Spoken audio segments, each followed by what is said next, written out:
Hello and welcome, अस्सलाम वालेकुम। मैं हूं आपका होस्ट उमर खान और आप देख रहे हैं स्पोर्ट्स विंग का एक और प्रोग्राम। पाकिस्तान और न्यूजीलैंड के दरमियान कराची के नेशनल स्टेडियम, जिसका नाम अब नेशनल बैंक स्टेडियम हो चुका है, वो जारी है। दूसरा टेस्ट दूसरे दिन के अख्ताम पे पाकिस्तान वंस अगेन जी एक वीकर पोजीशन में आ चुका है।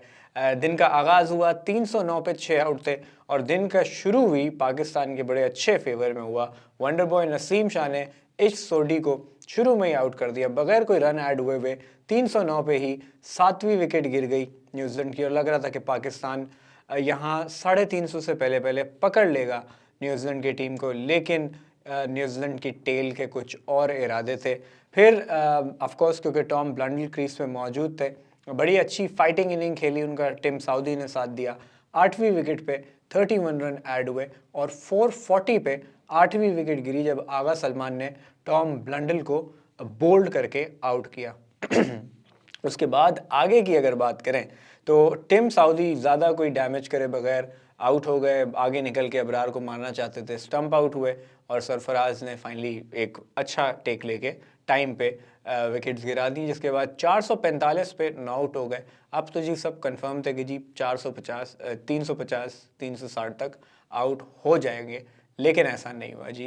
पाकिस्तान के पास कोई मेहमान खेलने आए और वो मेहमान नवाजी ना करें, ऐसा होता नहीं है। तो लास्ट मैच में भी इश सोडी जो कि बॉलर हैं, उनकी हाईएस्ट टेस्ट स्कोर बनवा दिया गया। उससे पहले कई रिकॉर्ड्स पाकिस्तान में अगेंस्ट टीम के बनते हैं और वो पाकिस्तान अपनी मेहमान नवाजी का सबूत देता है। This time around Matt Henry ने अपने टेस्ट का बेस्ट स्कोर किया and he scored 68 not out. आखिरी विकेट पे 104 रन किए न्यूजीलैंड की टीम ने, दे एंडेड अप विथ 449। और इससे हुआ ये कि वो जो एक 100 रन का फ़र्क आ गया, न्यूजीलैंड गेम में बहुत आगे निकल गया। अब यहाँ दाद देनी चाहिए दोनों की। एजाज पटेल ने उनका साथ दिया। एजाज पटेल ने 35 रन स्कोर किए, जिसमें 4 चौके थे। दूसरी तरफ मैट हेनरी ने 8 चौके और 2 छक्के लगाए, जिसका मतलब है कि 44 रन 68 में से उनके बाउंड्रीज में थे। तो हुआ क्या कि जब नवी विकेट गिरी, सारे फील्ड क्लोज इन कर दी बाबर ने और वहाँ पे फिर मैट हेनरी ने स्टार्ट लिया हसन अली के अगेंस्ट। 2 चौके लगाए, 1 छक्का लगाया। तो जैसी बाउंड्रीज लगना शुरू हुई तो जो फील्ड थी वो पीछे पुश कर दी गई। जैसे ही फील्ड पीछे पुश की तो फिर न्यूजीलैंड के बैट्समैन ने रोटेट करना शुरू कर दिया, सिंगल डबल लेना शुरू कर दिया और बहुत समझदारी के साथ जब उनकी आई इन हो गई तो ज़ाहिर है हसन अली और मीर हमज़ा का इतना पेस नहीं है, 120s में गेंद करते हैं, तो बड़ी आसानी से उनको खेलने लगे। अबरार के अगेंस्ट हमने देखा कि मैट हेनरी ने कदमों का इस्तेमाल किया, बाउंड्रीज लगाई। Same goes for Ajaz Patel, वो खुद स्पिनर हैं तो बड़े अच्छे से उन्होंने अबरार अहमद को टैकल किया और एग्रेसिव अप्रोच रखते हुए न्यूजीलैंड ने आखिरी विकेट पे 104 रन ऐड ऑन कर दिए। तो अगर इस पूरी इनिंग का खुलासा किया जाए तो 122 रन इसमें कॉनवे ने किए, जो कि कल ही कर दिए थे। 51 टॉम ब्लंडल के, जबकि 68 नॉट आउट मैट हेनरी, जिनका ये टेस्ट करियर का हाईएस्ट स्कोर है। इससे पहले 66 उनका प्रीवियस बेस्ट था और अब उन्होंने 68 नॉट आउट किए। इसके अलावा फर्स्ट क्लास क्रिकेट में मैट हेनरी की 650 ऑलरेडी हैं, तो ही कैन बैट। और T20 क्रिकेट भी अगर डोमेस्टिक बात करें तो 150 से ऊपर का इनका स्ट्राइक रेट है। दैट शोज़ कि ये बैटिंग कर सकते हैं, बाउंड्रीज लगा सकते हैं और ये इन्होंने आज मैच में भी बताया। पाकिस्तान की बॉलिंग की बात करें तो नसीम शाह ने 3 आउट किए, अबरार अहमद ने 4 विकेट्स हासिल की, जबकि 3 विकेट्स ली आगा सलमान ने। Abrar Ahmed although amongst the wickets थे लेकिन इम्प्रेसिव बिल्कुल नहीं थे। यूँ नहीं थे कि I think he was trying too hard. ये कल भी हम यही बात कर रहे थे कि एक्चुअली जो उनका माइंडसेट है वो ऑफकोर्स लिमिटेड ओवर का T20 वनडे खेलने का है, जहाँ पे बॉलर्स काफ़ी वेरिएशन करते हैं, चलाकियाँ करते हैं और अबरार अहमद एक मिस्ट्री बॉलर हैं जो अपनी वेरिएशंस पे डिपेंड करते हैं। फ़र्क यहाँ ये हुआ है कि जो उनका डेब्यू हुआ वो इंग्लैंड के अगेंस्ट हुआ। अब इंग्लैंड एक ऐसी टीम थी जो टेस्ट भी वनडे और T20 के स्टाइल में खेलती है, तो उनका माइंडसेट था एग्रेसिव। वो अपने शॉट्स खेलने जा रहे थे, तो वहाँ जब अबरार वेरिएशन कर रहे थे तो वो काम आ रही थी और उनको विकेट्स मिल रही थी, क्योंकि बैट्समैन अटैकिंग माइंडसेट पे थे। तो अटैक के वक्त इस तरह की बॉलिंग पे अबरार को विकेट्स मिल गई। New Zealand on the other hand मोहतात होके खेल रहा है। वो हर बॉल पे नहीं मार रहे जहाँ उनको स्लॉट में बॉल मिलती है, वो वहाँ मारने जाते हैं। और इसी वजह से अबरार ने कुछ ज़्यादा जब एक्सपेरिमेंट करना शुरू किए तो वो उतने इफेक्टिव नहीं हुए और फ़र्क ये हुआ कि he leaked a lot of runs. 149 runs Abrar ने दिए 37 ओवर्स में, जिसमें जो पांचों बॉलर हैं उसमें सबसे ज़्यादा इकोनॉमी इन्हीं की रही है। 4 रन पर ओवर से ज़्यादा दिए, 4.02 टू बी प्रिसाइज। दीगर बॉलर्स में of course Naseem Shah 2.95 economy रही। आगा सलमान जो कि एक रेगुलर बॉलर नहीं है, 3 आउट किया और 2.88 का इनका इकोनॉमी है। अब ये इकोनॉमी रेट बताने का क्या सेंस है? आप तो कह रहे हैं जी टेस्ट क्रिकेट है, इसमें इकोनॉमी का क्या काम? तो इकोनॉमी का इसमें ये काम होता है कि जब आप एक अच्छे रेट पे स्कोर करते हैं तो बॉलर और फील्डिंग टीम का कप्तान दोनों डिफेंसिव माइंडसेट पे चले जाते हैं। वो अटैक करना बंद कर देते हैं, वो silly point, silly mid on, silly mid of हटा देते हैं, फील्डर्स को पीछे ले जाते हैं, जिसके बाद एक बैट्समैन पे प्रेशर हटता है और वो स्ट्राइक रोटेट करके सिंगल डबल करना शुरू हो जाता है। तो टेस्ट क्रिकेट एक बहुत ही स्ट्रैटेजी का गेम है जिसमें माइंड रीड करना पड़ता है, अगले प्लेयर के जहन में घुस के उसको स्ट्रैटेजी से या तो आउट करना पड़ता है या उसको अपने तरीके से चलाना पड़ता है, एक ट्रैप सेट किया जाता है। तो वहाँ पाकिस्तान ने लैक किया एंड वंस अगेन हमने ये देखा कि पाकिस्तान एक पोजीशन में आने के बाद थोड़ा सा रिलैक्स हो जाता है और उसी में हमने देखा है कि टेल ऑन एन एवरेज बाकी कंट्रीज़ के अगेंस्ट, बाकी टीम्स के अगेंस्ट आप देख लें क्या एवरेज है। आई एम श्योर स्टेटिस्टिकली आप लोग खुद भी चेक करके हमें कमेंट में बता सकते हैं कि पाकिस्तान के अगेंस्ट टेल्स ने ऑन एन एवरेज कितना स्कोर किया। तो जितनी मेरी मेमोरी और जितनी टेस्ट क्रिकेट मैंने पिछले चंद एक सालों में देखी है, वसीम वक्कार का टाइम अलग था, वहाँ तो जी 5 आउट होते थे, दूसरा नया बॉल आता था और हमें पता था कि अगले 20 से 25 रन में अगली 5 विकेटें गिरने वाली हैं। ये पाकिस्तान का बॉलिंग अटैक होता था। और अब ये हाल है कि जी पहले की 7-8 विकेटें 150-200 रन करती हैं, आखिरी की 2-3 विकेटें भी 150-200 रन कर जाती हैं। तो ये जो पाकिस्तान रन्स लीक कर रहा है अगली टीम की टेल की तरफ से, I think that is something to worry about. अब वहाँ क्या गलती है कि आपके पास कोई क्वालिटी विकेट टेकर नहीं है जो टेल को साफ कर सके, या आप बिल्कुल ठंडे हो जाते हैं कि यार शुरू के आउट कर दिए, ये खुद आउट हो जाएंगे। तो जी बाकी टीम्स लड़ने के लिए खेल रही होती हैं, फाइट कर रही होती हैं, वो अपनी विकेट इतनी आसानी से नहीं देती और यहाँ पाकिस्तान को अपना ग्राफ थोड़ा ऊपर करना होगा। बैटिंग की बात करें पाकिस्तान की तो बल्लेबाजी में एंड ऑफ डे पाकिस्तान 154 पे 3 आउट और अब 295 की ट्रेल पाकिस्तान पे बाकी है। 295 मजीद लीड है न्यूजीलैंड की, जिसके अंदर जो आउट होने वाले खिलाड़ी हैं अब्दुल्ला शफीक 19 रन बना के मैट हेनरी की गेंद पे बाउंड्री लगाना चाहते थे और बाउंड्री पे ही कैच हो गए। एक simple straight forward catch Patel का, जिसके बाद 19 रन पे आउट हुए अब्दुल्ला शफीक और पाकिस्तान की पहली विकेट 27 रन पे गिरी। फिर शान मसूद आए, एग्रेसिव लग रहे थे, 4 चौके लगाए, 3 चौके एक ही ओवर में लगाए और उसी ओवर के अंदर चौथा चौका लगाने के चक्कर में पटेल की गेंद पे कैच आउट हो गए, सीधा पॉइंट पे कैच दे दिया। और यहाँ पे एजाज पटेल की तारीफ करनी होगी कि चौके खाने के बाद वो घबराए नहीं, उन्होंने जो हमारी देसी ज़बान में कहते हैं ना ये ले वाली गेंद की कि भाई मारो मुझे, और उसी ट्रैप में शान मसूद पड़ गए, फ्लाइट करके गेंद की कि जी आप बिल्कुल विद दी के मारो कट, और कट मारने के सीधा पॉइंट के हाथ में कैच दे दिया, जिसके बाद पाकिस्तान पे अच्छा खासा प्रेशर आ गया था। 56 पे दूसरी विकेट गिर गई थी पाकिस्तान की, जिसके बाद ऑफ कोर्स बाबर आजम आए and he looked very solid. 43 run की पार्टनरशिप उनके और इमाम के बीच में हुई, जिसके बाद बाबर आजम एक रन आउट की सूरत में आउट हुए। और वैसे भी रन आउट खुदकुशी होती है, ये टेस्ट क्रिकेट के अंदर रन आउट है जहाँ पे आपके पास इतना टाइम है, रन्स करने की कोई अर्जेंसी नहीं है, दैट इज़ नॉट एक्सेप्टेबल।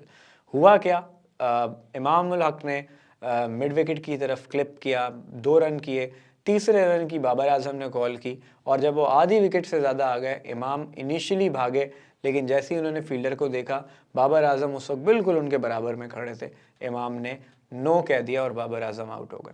अब यहाँ गलती क्या है, होता क्या है कि जितने यंगस्टर्स हमें देख रहे हैं, एक तो तरीक़ेकार ये होता है कि जब बॉल जिस डायरेक्शन में जाए तो व्हेन यू आर रनिंग, तो आप फ़र्ज़ करें अगर गेंद इस तरफ जा रही है और आप इस डायरेक्शन में भाग रहे हैं तो सीधे हाथ के अंदर आपके बल्ला होता है, ताकि जब आप स्ट्रेच करके क्रीज के अंदर बैट रख रहे हो तो आपका यूं सर हो। एंड सिमिलरली अगर गेंद इधर गई है तो आप लेफ्ट हैंड अपना स्ट्रेच करते हुए यूज़ करेंगे ताकि आपका साइट बिल्कुल क्लियर हो और यूँ रख के आप रोटेट कर सकें।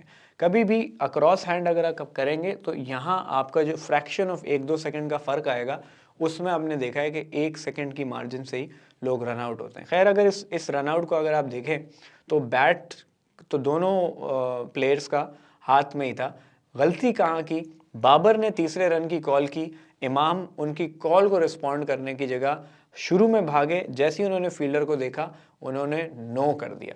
तो वो एक गलती इमाम की थी। On the other hand Babar Azam को भी तीसरे रन की कोई अर्जेंसी होनी नहीं चाहिए थी। वो अगर एक रन ना होता तो कोई फ़र्क नहीं पड़ता, बट फ़र्क ये पड़ा कि बाबर आउट हो गए।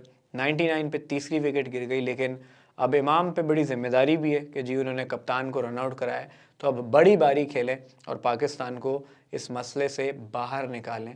और 55 रन का एंड में फिर सऊद शकील के साथ उनका स्टैंड रहा। एंड ऑफ डे मज़ीद कोई विकेट नहीं गिरी। सऊद शकील 13 रन पे खेल रहे हैं और इमामुल हक 74 पे खेल रहे हैं। तो इमाम ने रिसेंटली रन्स किए हैं लेकिन बड़े रन नहीं कर पा रहे हैं। 90s में आ रहे हैं, 100 करते ही आउट हो रहे हैं। यहाँ अब जो डिमांड है सिचुएशन की, वो इमाम से बड़ा स्कोर चाहिए, 180, 200, 200 प्लस। अगर तो इमाम कल 2 सेशन खेल जाते हैं और बड़े रन कर जाते हैं तो यहाँ से पाकिस्तान एक बेहतर पोजीशन में आ जाएगा। इसके बाद सरफराज अहमद ने आना बाकी है। हमने देखा पिछले मैच में उन्होंने कितनी अच्छी बैटिंग की। आगा सलमान जिन्होंने अपनी डेब्यू सेंचुरी की है, पहली मेडन सेंचुरी की है पिछले मैच में, तो वो भी हैं। और फिर आपके पास टेल आती है जिसके अंदर हसन अली जो आके अपने हिट्स लगाएंगे, अपने 20-30 रन कर लेंगे।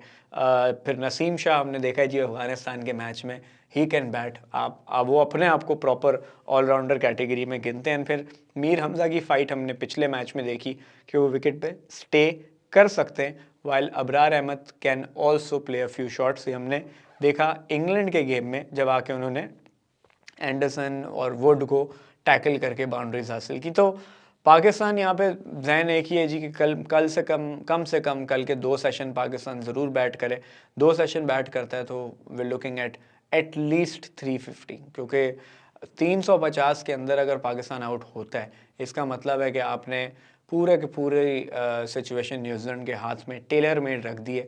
क्योंकि फिर न्यूजीलैंड 60 ओवर 70 ओवर बैटिंग करने जाएगा। 100 रन की लीड अगर उन्होंने हासिल कर ली, मज़ीद 250 रन करेंगे और पाकिस्तान को 350 के आसपास टारगेट दे के बोलेंगे जी आखिरी बैटिंग करो चौथे पाँचवें दिन की, जो हमने देखा है कि पाकिस्तान स्ट्रगल कर रहा है। अब यही अगर आप पिछले 2 टेस्ट का हवाला देख लें, इंग्लैंड सीरीज़ में और ऑस्ट्रेलिया सीरीज़ में, तो पैट कमिंस ने ऑस्ट्रेलिया के पाकिस्तान को एक चेसेबल टारगेट दे के 120 ओवर दे दिए कि जी आप चेस करने जाएं, हमें कोई गम नहीं। और पाकिस्तान वहाँ जीती हुई पोजीशन से मैच हार गया एंड ऑस्ट्रेलिया मैच ले गया। एंड फिर इंग्लैंड के अंदर मैच में भी बेन स्टोक्स ने एक बहुत ब्रेव डिक्लेरेशन दी जहाँ मैच बिल्कुल ड्रॉ की तरफ जा रहा था और उन्होंने पाकिस्तान को बोला कि जाए आप चेस करने जाएं। एंड वहाँ पाकिस्तान फिर बंडल आउट किस तरह हुआ हमने देखा। तो ये भी मैच उसी तरफ जाएगा क्योंकि पाकिस्तान चौथी बैटिंग करेगा and anything above 250 would be tough for Pakistan. तो पाकिस्तान फिलहाल तो उनका माइंडसेट यही है कि मैच बचाएं पहली सूरत में, और उसके लिए पाकिस्तान को कल का पूरा दिन बैट आउट करना होगा।